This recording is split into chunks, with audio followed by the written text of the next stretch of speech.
Unions under threat. A high-profile case heading for the Supreme Court could wipe out teachers' unions altogether. The case blasts them for forcing non-members to pay fees even when these teachers choose not to be in the union.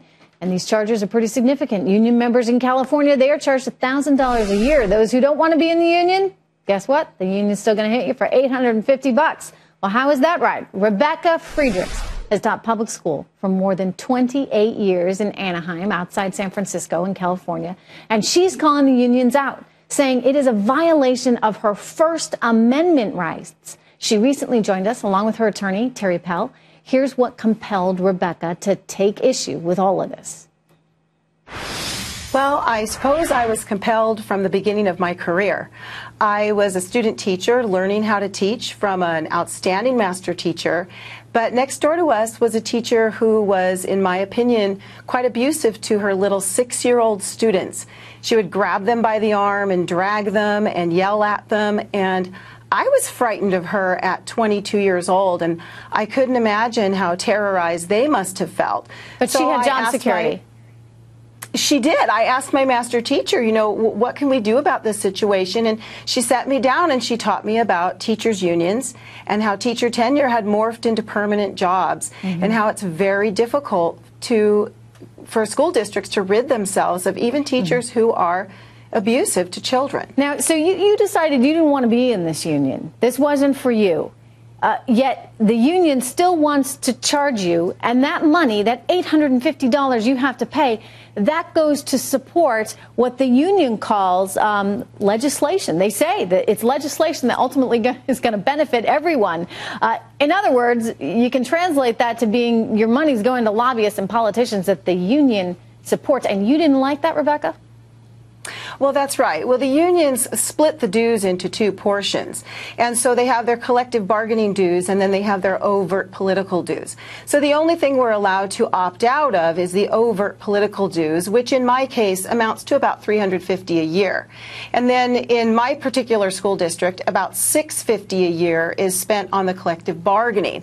My argument is collective bargaining is just as political as anything else the union does. When the union goes and negotiates with local officials for the best use of tax dollars, that's political. And I don't want to pay for that. Yeah, understandably. Let me talk to Terry, your lawyer, for a moment and get a sense of the magnitude of this case. I mean, this is a big deal. It can be heading to the Supreme Court. If you're successful, what does that mean for teachers across the country, for unions across the country, Terry? Well, it means that the compulsory union dues laws that are in effect in 25 states will become unconstitutional. They'll become unenforceable. So with the stroke of a pen, the Supreme Court will essentially create open shop states in every single state as a matter of constitutional law. It won't depend on a legislative fight state by state. It will happen all at once for the country as a whole. And what this means for unions is they will have to compete for union dues just like any other professional organization. Imagine that. Competition in the union space. Right. You know, your story struck a personal chord with me. I can remember being a young reporter in San Francisco, and I worked for an organization that wasn't a union shop, but I used to go on TV in a union shop, and they told me, you can't come on anymore unless you pay. I had to pay a big premium just to join the union, and then monthly fees. And I said, well, what do I get? What do I get out of this? And they said, well, nothing, because you're not in a union shop. But I still had to pay just for the right to go on television in a union station. It was actually out there in San Francisco. You know, Terry, it seemed to me at the time to be absolutely ludicrous that they could hold me up. It felt like extortion. Is that kind of what it is?